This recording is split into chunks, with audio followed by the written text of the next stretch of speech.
E essa noite eu estava pensando, cara, como é que nossa vida exige de nós sermos produtivos. Em todas as áreas nós somos cobrados, nós somos incentivados, nós somos até obrigados a produzir, a estar produzindo algo, entregando um serviço, prestando um serviço ou entregando um bem.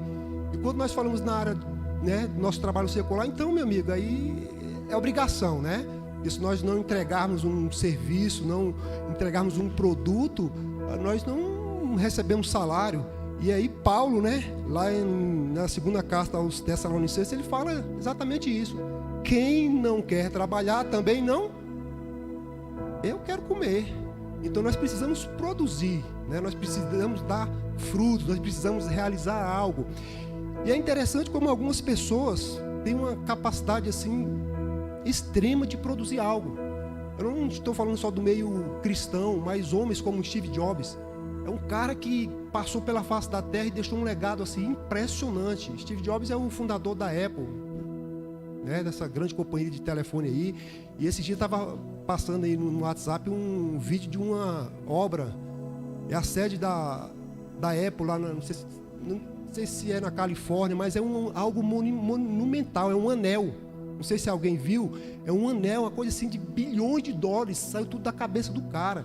Mas como é que o cara consegue, como é que tem algumas pessoas que têm uma capacidade tão grande de produzir tanta coisa e tem outros que não produzem nem tantos. Trazendo para o nosso Brasil, eu lembro de Silvio Santos, a gente estava até comentando, o pastor Francisco, o Bruno lá na casa do Jair no dia do batismo, a gente estava lembrando de Silvio Santos, cara, um cara que veio do nada, era um mascate, como a gente chamava antigamente, um mascate que vendia tecido de porta em porta e hoje tem uma fortuna, é um homem reconhecido, realizou, começou sozinho e realizou algo. Então nós somos sempre todo cobrados, incentivados, motivados a produzir algo. E é por isso que essa noite eu queria trazer algo nesse sentido, de ser produtivo. E a Bíblia, ela trata esse termo produção com outro nome, digamos assim. Ela trata de frutificar. Ela fala que nós devemos dar frutos, devemos ser fecundos, ser produtivos. E é por isso que eu coloquei o tema desta noite, assim, tenha uma vida produtiva. Seja fecundo, dê bons frutos. E qual é a definição da Bíblia para ser produtivo, para ser fecundo, para dar bons frutos, né? Frutificar. Qual é o conceito, né? Se nós formos buscar na Bíblia, principalmente no Novo Testamento, né, depois da vinda de Cristo, nós vamos ver que a Bíblia ela fala sempre de 3 espécies de frutos. O primeiro que ele fala é o quê? O fruto natural. O fruto que nós comemos, a uva, a maçã, a banana. Aliás, eu abro um parênteses aqui para dizer que eu já falei de pão, né, que eu adoro pão. E de fruta para mim é a banana.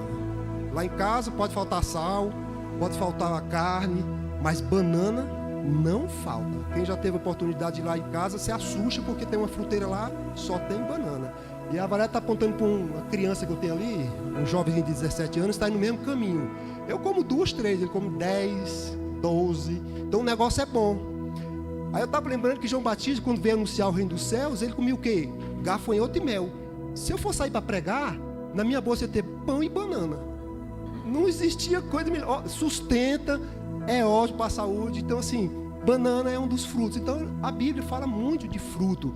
E uma das passagens que fala desse fruto é a parábola da figueira que não dá frutos, né? Jesus disse que não der frutos iria ser cortado. Então tem várias passagens que Jesus, Paulo, Jeremias, João fala a respeito de fruto nesse sentido de fruto natural. Nós temos também os frutos biológicos, o fruto do teu ventre. Eu lembro também de João Batista, quando a Isabel, se não me engano, estava grávida ali, aí chegou a irmã dela e falou: olha, tu és uma bendita, e bendito é o fruto do vosso ventre. Então a Bíblia fala também, chama de fruto os bebês, as crianças. E aí, falando desse fruto, meu amigo, tem uma coisa que nós cumprimos bem quando Deus lá em Gênesis falou lá: olha, vai multiplicar e dominar sobre os animais, multiplicar. Isso nós fizemos com maestria.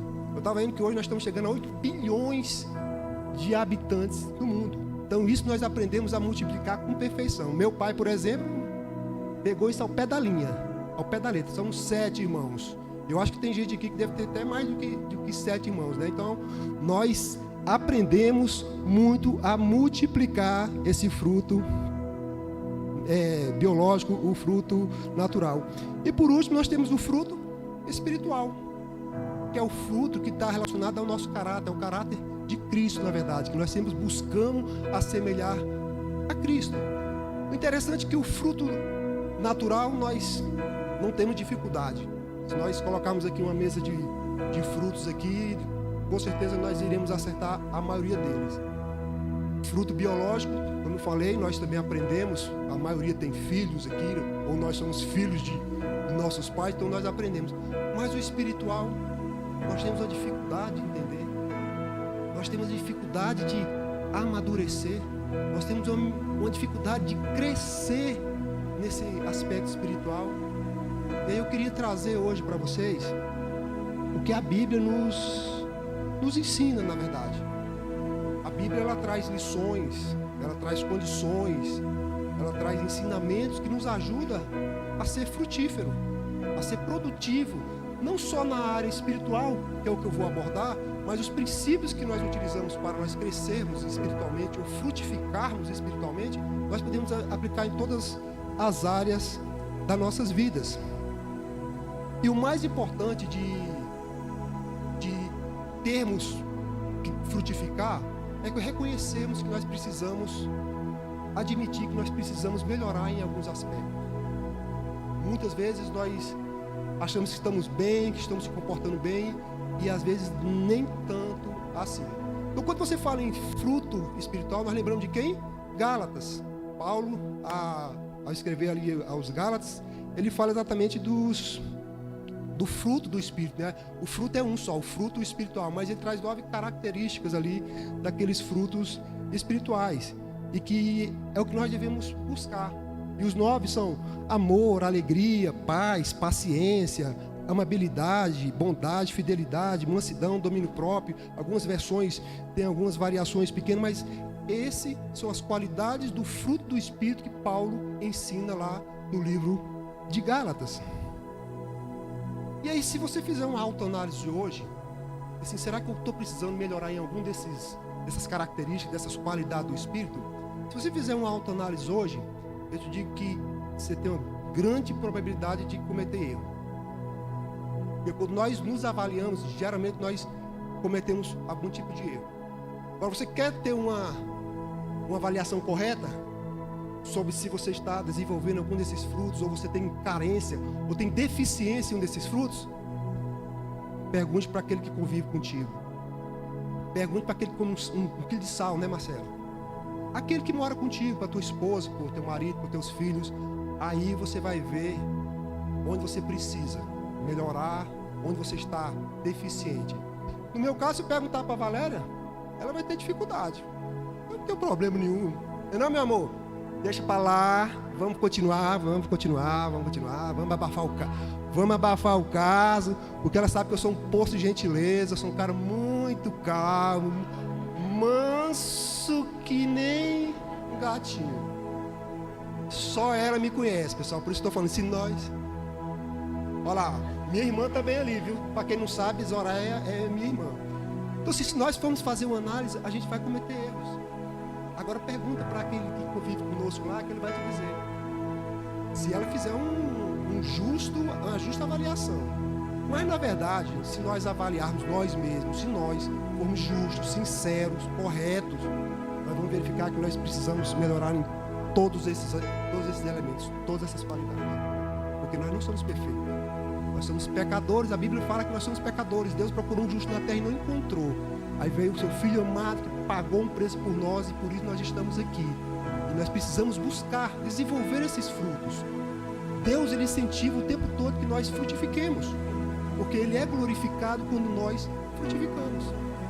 Eu queria trazer para vocês, hoje, eu chamo de lições ou condições, 4 rapidamente, hoje nós temos Santa Ceia também, 4 passos que a Bíblia, não sou eu, é a Bíblia que trata dessas condições, dessas lições, que vai ajudar não só a desenvolver um desses frutos.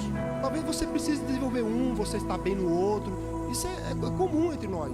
Às vezes você desenvolver todas essas qualidades de uma vez só é quase inatingível. Não impossível, mas é quase inatingível. Mas ele vai te ajudar, esses passos, a você desenvolver qualquer um desses. Talvez você precise ser mais manso, você precisa ser mais compreensível. Se você usar esses princípios, você vai alcançar, você vai melhorar e você vai ser mais fecundo. Então, o primeiro deles é: cultive fortes raízes espirituais. Parece uma frase batida, né? Ai, raízes. Já ouvimos diversas vezes a respeito disso, mas é necessário. É a base. Nós precisamos reforçar a nossa base. Nós assistimos, não sei se foi aqui, se foi em outro lugar, uma pregação do pastor Tinoco. E ele falou também, foi excelente, e algumas coisas assim ainda está na minha mente, já deve ter uns 2 anos se brincar. E ele fala que, aí o William também pode confirmar, que é arquiteto, engenheiro, tem uns aqui, que um prédio, a medida dele, a altura dele, não é definida aquilo que você vê, e sim pela sua base, pela sua estrutura, aquilo que nós não vemos. Então, se você quer ir mais alto, mais fundo você precisa ir. Então, quando nós falamos de raiz, é isso, nós precisamos ter uma base profunda, forte, para nos sustentar, para depois de tu ficar, qualquer ventinho que der, derruba a gente, aí o crente ali caiu de novo, levanta e tudo assim. Não, nós temos que crescer forte. Por isso nós temos que pegar sempre na base. E nunca é tarde. Eu já tenho tanto tempo que não, queridos. Investir na base pode ser a qualquer tempo. Até quem tem 80 anos, se procurar, ainda consegue investir na base ali e fortalecer as suas raízes. E aí eu queria trazer lá o que Jeremias falou lá no seu capítulo 17, versículos 7 e 8. Diz assim, eu vou ler na minha versão, que tem um pouquinho de diferença, mas é o mesmo sentido. Diz assim: bendito o homem que confia no Senhor e cuja esperança é o Senhor. Esse é o versículo chave. Confiança, depositar esperança no Senhor. Esse é o versículo chave. Aí no 8 ele faz uma comparação. O 8. Porque ele, o homem, é como a árvore plantada junto às águas, que estende as suas raízes para o ribeiro e não receia quando vem o calor, mas a sua folha fica verde, e no ano de sequidão não se perturba, nem deixa de dar frutos. Então ele fala, o versículo é confiança no Senhor, deposita sua esperança no Senhor. Aí ele traz uma comparação. O homem que faz isso, que confia, que deposita toda a sua confiança no Senhor, aí ele compara, é como uma árvore plantada perto do ribeiro, que você estende as suas raízes, né? Vai estendendo as suas raízes, e aí pode vir as dificuldades, que você não vai deixar de frutificar. É isso que Deus quer para nós. Quando nós falamos de raiz, é isso. Querido, nós precisamos expandir nossas raízes, aprofundar nossas raízes, para quando vier as dificuldades, vir uma brisa, a gente passar a brisa. Nós vamos passar, não é que nós não vamos deixar de passar, nós vamos passar, mas nós não vamos sentir tanto que quando se não tivesse uma raiz tão profunda. Então é isso que Jeremias está dizendo aqui na revelação do Senhor. Olha, confia no Senhor, deposita a tua esperança no Senhor, que você vai passar por dificuldades sim, mas não vai sentir tanto, porque você vai aprofundar suas raízes e ela vai te sustentar. Então, cultivem raízes fortes. E para isso, querido, nós precisamos aprender a cultivar as raízes. Como é que nós cultivamos raízes? Né? Se a gente for pensar em termos de agricultura, de plantação, a gente sabe, né? Você tem que adubar, tem que fazer a preparação do solo. Aliás, eu tinha duas árvores em casa, é aquela ficus. É a coisa mais linda. Verdinha o tempo todo, aquelas folhinhas pequenas, aquelas que você faz a poda arredondadinha, é a coisa mais linda. Tive que arrancar as duas. Era a coisa mais linda. Quando eu fui perceber, as raízes dela já estavam passando por debaixo do muro do vizinho, já tinha danificado meu esgoto. Por quê? Ela precisava expandir as suas raízes para se manter verde o tempo todo. Na seca, sem chuva, verde o tempo todo. Era o tempo todo passarinhos fazendo ninho lá, rolinha, sabiá. Por quê? Porque ela é muito verde, muito fechada, mas tem um preço. Ela mantinha aquelas folhas verdes, mas a raiz dela estava longe, profunda, por isso que ela não sentia tanto assim. E é isso que nós precisamos. Aprofundem as suas raízes. E como nós faremos isso, né? Como nós podemos cultivar essas raízes para que a gente falando espiritualmente, para a gente suportar as adversidades que nos assolam. E aí está lá em Salmos, né? O salmista Davi, ele escreve logo no primeiro Salmos.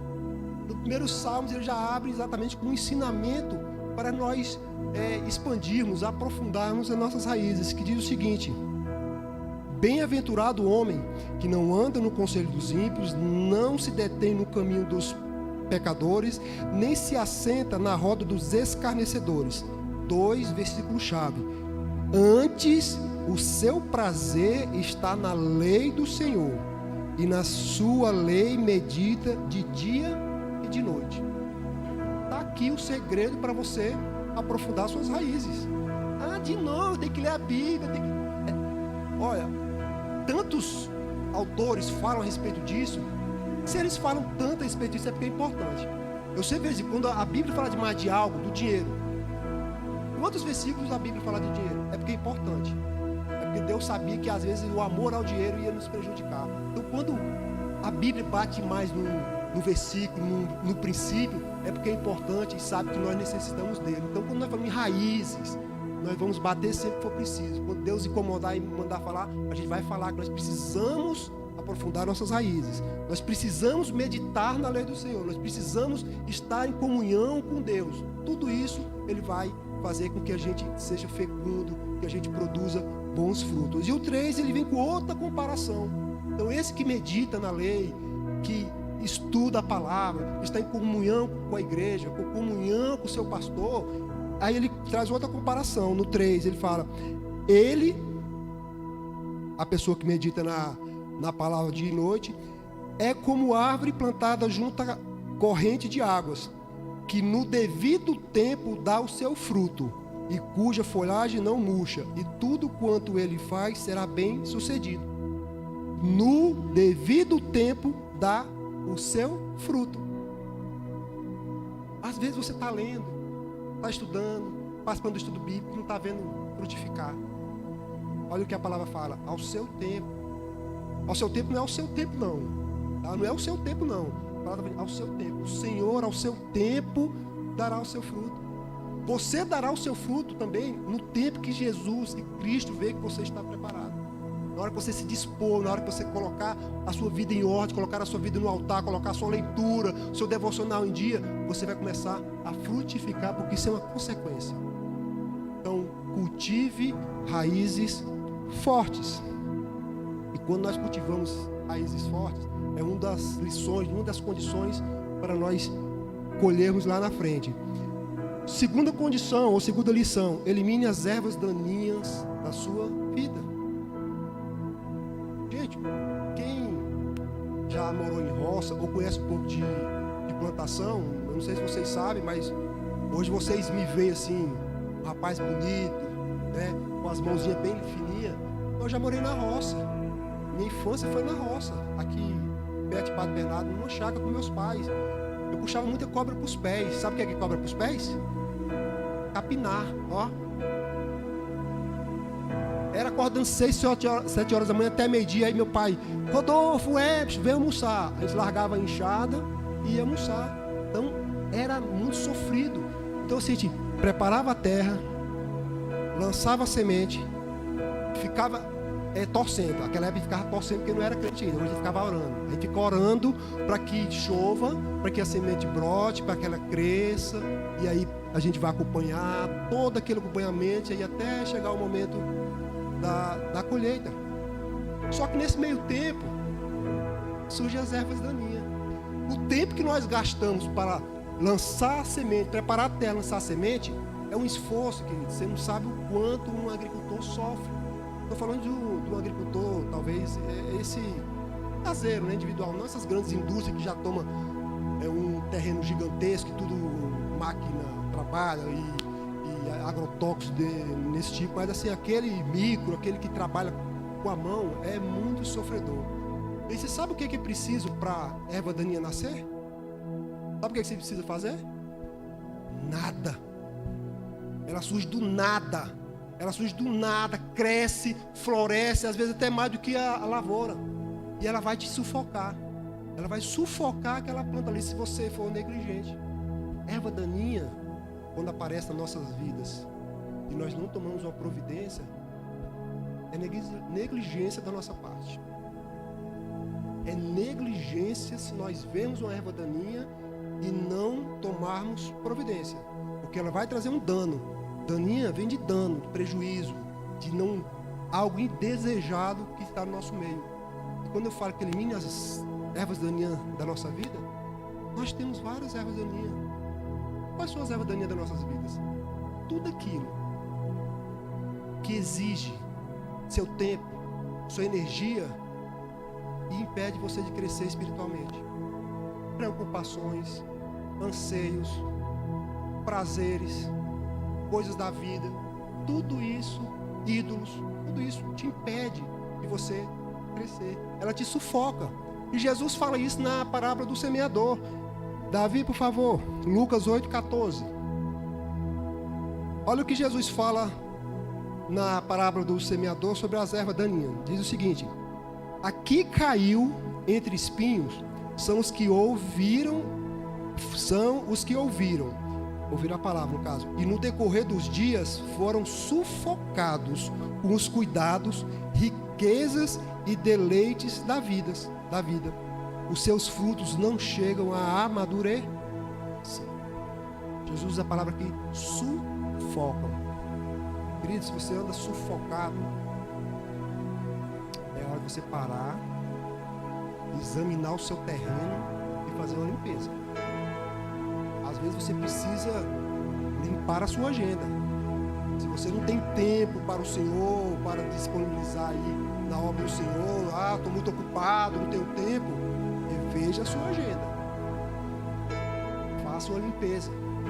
Tire aquilo que não é necessário, aquilo que é supérfluo, aquilo que está trazendo dano. E outra coisa, se nós fizermos uma análise criteriosa, nós temos algo a tirar da nossa vida. Está nos atrapalhando, que está nos impedindo de crescermos, de florescermos, de frutificarmos. Quando Jesus fala que aquilo que está sufocando, ele fala de cuidados desnecessários, riquezas e prazeres da vida.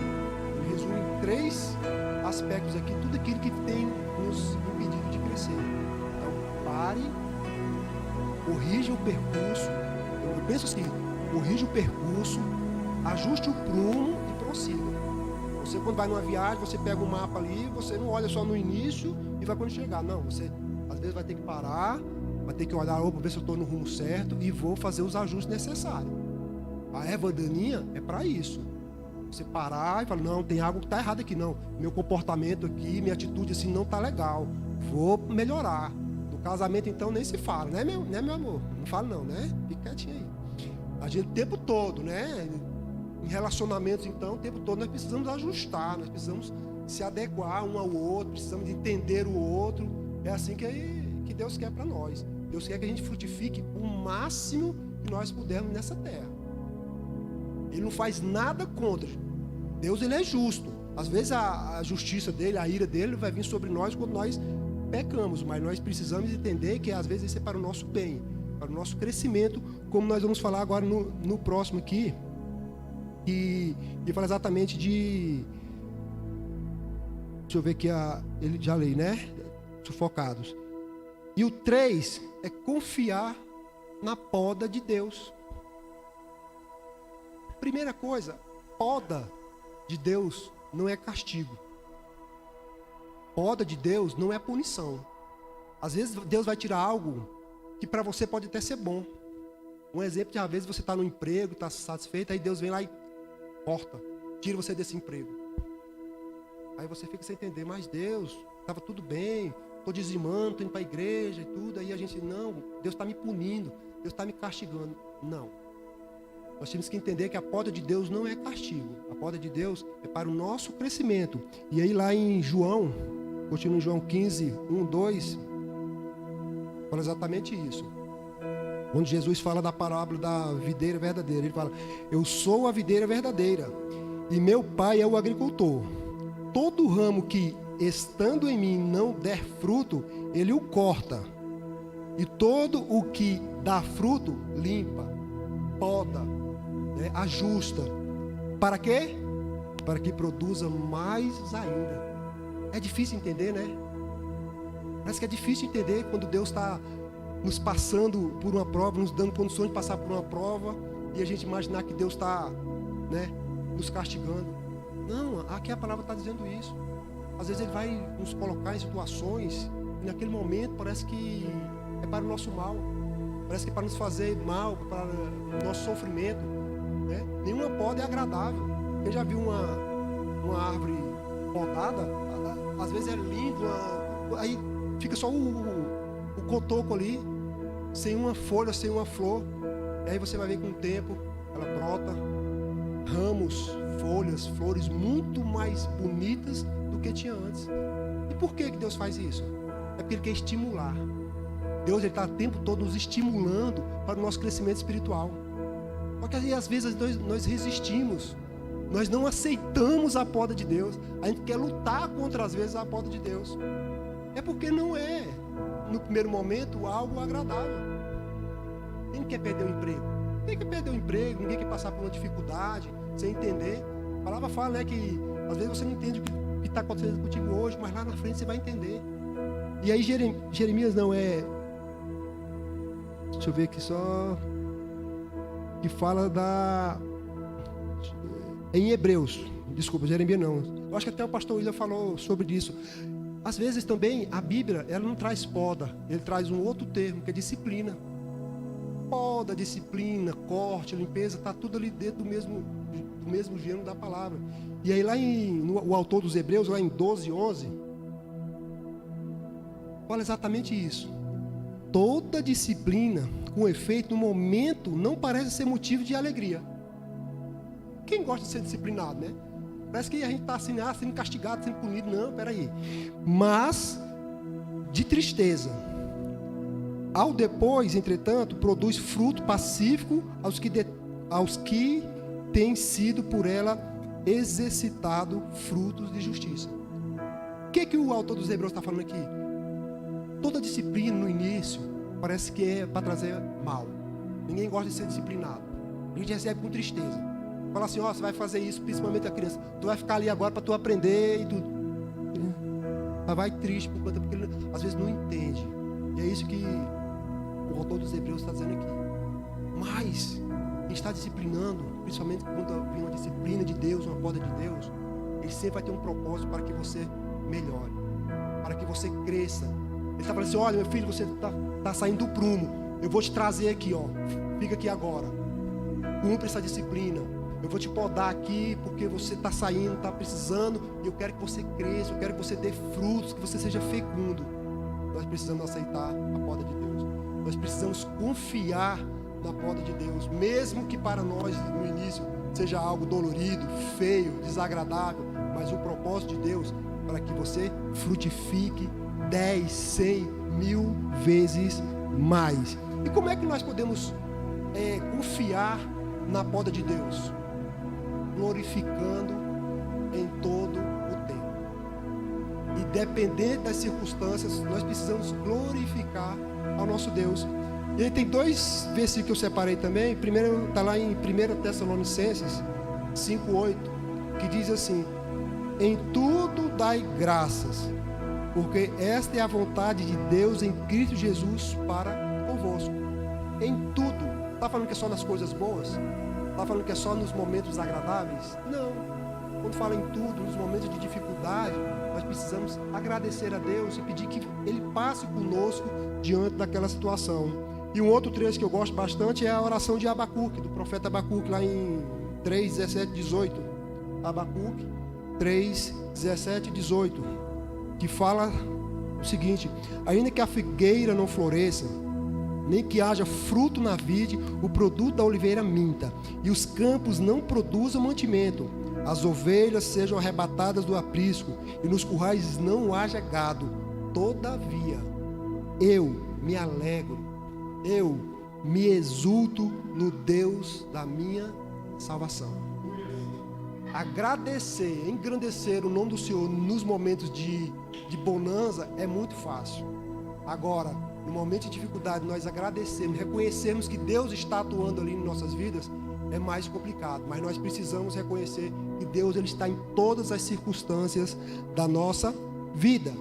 E o quarto, querido, é a consequência das outras 3 etapas. Aguarde o tempo certo da colheita. Alguém já comeu manga verde? Banana verde? Manga verde a Luana come, ela adora manga verde com sal. Deve ser uma coisa maravilhosa para o nosso organismo, comer algo verde ainda com sal.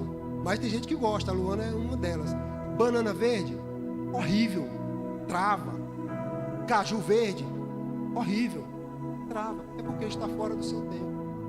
Nós precisamos aguardar todo aquele processo, aquelas 3 etapas, para a 4ª etapa, que é a colheita, ela ser a consequência daqueles que nós já fizemos. Se nós cultivarmos raízes fortes, raízes espirituais, eliminarmos, fazermos as limpezas necessárias, pararmos de vez em quando e olharmos o que está acontecendo ao nosso redor e fazer aquela limpeza na nossa vida, nas nossas ações, nas nossas atitudes. O terceiro, qual é o terceiro? Ninguém está prestando atenção, hein? Exatamente, confiar no Senhor, fazer as podas necessárias, mesmo que pareça que vai ficar feio tudo, que parece ser algo negativo naquele momento, mas depois você vai ver que vai florescer. A colheita é certa. O foco é no processo, não é no resultado. Se nós obedecemos o processo sem queimar etapas, a colheita é certa. Você vai frutificar. E isso que Deus espera, é que nós frutifiquemos. E a palavra fala que Deus ele não se alegra em punir ou castigar a nós. Porque quando nós produzimos bons frutos, quem é glorificado é Ele. É Ele que é glorificado. Então por que Deus vai ter prazer em punir ou castigar-nos se quando nós produzimos bons frutos, frutos espirituais, frutos de arrependimento, frutos de justiça, o nome dele é glorificado? Ele espera é que nós frutifiquemos o máximo que nós pudermos. Ele está sempre dando condições e oportunidade para nós fazermos isso. Sabe quando é que Deus dá a oportunidade de nós frutificarmos? Como é que Deus usa as podas dele? É nas dificuldades. É nos momentos de adversidade que Deus usa, está trabalhando ali a poda dele. Mas sabe o que mais Deus usa para nos podar? Para nos alinharmos para o nosso desenvolvimento? Pessoas. Somos nós, querido. Ele vai colocar pessoas diante de nós, pessoas complicadas, pessoas com problemas, para que nós possamos exercer o nosso chamado. Tem um autor que eu não lembro qual é, eu acho que o pastor deve lembrar, que ele fala assim: o teu pecado, o pecado do irmão, é uma oportunidade de eu exercer os meus dons, de pregar o evangelho de Deus. Então nós não podemos se afastar das pessoas que estão perdidas, das pessoas que estão em pecado. Muito pelo contrário, aproveite a oportunidade de você tentar trazê-lo para o nosso lado, digamos assim. Então é uma oportunidade. Então Deus usa muito pessoas, vai trazer pessoas mal amadas, pessoas rejeitadas, pessoas que estão passando por dificuldades aí emocionais e tudo. Ele vai colocar perto de você, para que você ajuste o seu comportamento, ajuste a sua conduta, exerça os seus dons, que você frutifique na vida dele. Então Deus usa pessoas para te podar, para te trazer, para te alinhar de acordo com a mensagem dele. Já indo para a conclusão, queridos, hoje é dia de Santa Ceia.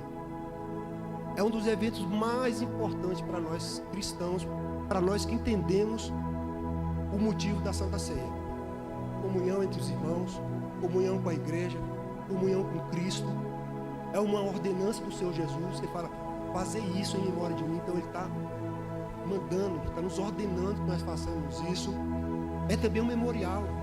Memorial é trazer a memória, a lembrança daquilo que Cristo fez na cruz. Se é que a gente precisa trazer, mas hoje a Santa Ceia ela também tem essa função de nos fazer lembrar daquilo que Cristo fez por nós na cruz. E também, querido, mais do que isso, é um momento de reflexão. 1 Coríntios 11, 28, quando Paulo está nos ensinando as instruções da Santa Ceia, ele fala exatamente isso. Examine-se o homem a si mesmo e participe da ceia, coma do pão e beba do vinho. Examine-se, pois, o homem a si mesmo. Então, todos esses benefícios, a Santa Ceia é um motivo, uma oportunidade para você fazer uma autoanálise. Como você está? Uma autoanálise daquilo que Cristo fez por nós na cruz. E também uma autoanálise nossa. Como eu estou retribuindo isso? Ele pagou um preço caro por nós. E o que eu estou fazendo por isso? Onde eu estou frutificando? Como eu estou frutificando? Se nós fôssemos emitir um relatório hoje das nossas vidas, daquilo que nós frutificamos no último mês, como seria o relatório de vocês? O saldo seria positivo? Seria negativo? Um momento de reflexão. Às vezes hoje é o momento de nós pararmos e refletirmos o quanto nós estamos frutificando ou quanto nós não estamos frutificando. Talvez você tenha 2, 5, 10 anos, 20 anos como cristão e às vezes está aí parado, estagnado, não está sentindo que está florescendo, que está frutificando. Talvez é uma hora de você refletir a respeito disso. Pensar o que Cristo fez por nós, o preço que Ele pagou e como nós podemos retribuir isso. Nós retribuímos quando nós frutificamos, quando nós entregamos algo ao Senhor, quando nós apresentamos um serviço a Ele, quando nós apresentamos um produto, quando nós trazemos aqueles que estão perdidos diante de nós para sermos transformados, para serem transformados. Então aproveitem a Santa Ceia de hoje. Façam uma reflexão a respeito da sua vida. Se você não está frutificando, é o momento de você tentar relembrar esses passos, essas condições. Veja as suas raízes. Nós vimos aqui, não se limita a isso, de ler e meditar na palavra, né? Você tem jejuar, você tem oração, você tem consagração, você tem diversas outras atividades que te ajudam a aprofundar suas raízes. Façam as limpezas necessárias. Aceite, confie, mesmo na dificuldade, quando Deus está ali podando, está ali, às vezes, te fazendo passar por um momento negativo, é para o seu crescimento, é para o seu bem. E a consequência, queridos, é você estar frutificando não só para você, mas para o seu próximo. A fruteira, ela não frutifica para si, ela frutifica para alguém vir ali e colher o seu fruto. Então, quando nós frutificamos, quando nós crescemos, além de fazermos bem a nós, como indivíduo, como cristão, nós estamos florescendo na vida dos irmãos. Então, o meu desejo essa noite é que você participe da Santa Ceia, mas faça essa reflexão. Santa Ceia é momento de alegria, não pense que é momento de tristeza. Você pensa sim que Cristo pagou ali, traz um momento ali, mas nós temos que se alegrar e lembrar que Ele se ressuscitou e que Ele está entre nós. Então nós temos que se alegrar. Não é bom que a igreja fique triste porque é Santa Ceia. Sim, nós temos uma cerimônia, nós temos um ritual de obediência, mas nós temos que glorificar, exaltar o nome do Senhor por estarmos aqui e participarmos da Santa Ceia. O meu desejo é esse, querido, que você participe da Santa Ceia. Que Deus possa te dar a oportunidade de você frutificar na vida do seu irmão o máximo possível. E no mais, confie no Senhor que Ele fará aquilo que você necessita. Amém? Vamos orar a Deus. Eu sou grato a Ti, Senhor, porque Tu és o nosso Salvador. E hoje nós iremos participar da Santa Ceia, que é um momento de alegria, de comunhão, e que nós reconhecemos que o Senhor Jesus, Ele padeceu na cruz, mas ressuscitou ao terceiro dia. É o momento de nós ingerirmos ali esses elementos, que haja virtude, que derrame virtude sobre nós e faça a limpeza necessária, Senhor. E para os nossos corações, as nossas mentes, e que nós possamos, Senhor, frutificar frutos de justiça, frutos de arrependimento na vida daquele que está precisando, Papai. Nós te louvamos porque a Tua palavra, Senhor, foi ministrada essa noite, dirigida pelo Santo Espírito, e que ela alcance aqueles que estão necessitados, Pai. Continua trabalhando nas terras dos nossos corações, que nossas raízes sejam aprofundadas, que o Senhor mostre os caminhos que nós devemos seguir para aprofundar essas raízes. Nos ajuda, Senhor, abre nossos olhos, tira a trave que está nos nossos olhos, Papai, para limparmos aquilo que está impedindo, está nos sufocando para crescermos espiritualmente, Pai. Poda, Senhor, Nós damos liberdade total ao Senhor para podar os galhos mortos e aqueles que estão vivos também, mas é para o nosso crescimento. O Senhor estimula o nosso crescimento quando o Senhor nos coloca à prova, papai. E faz, Senhor, a colheita agradável, por 1, por 10, por 1000, da forma que o Senhor quiser, papai. Usa-nos conforme o teu querer, papai. E derrama sobre nós a tua Shekinah essa noite. É o que eu te peço em nome santo do Senhor Jesus. Amém. Amém?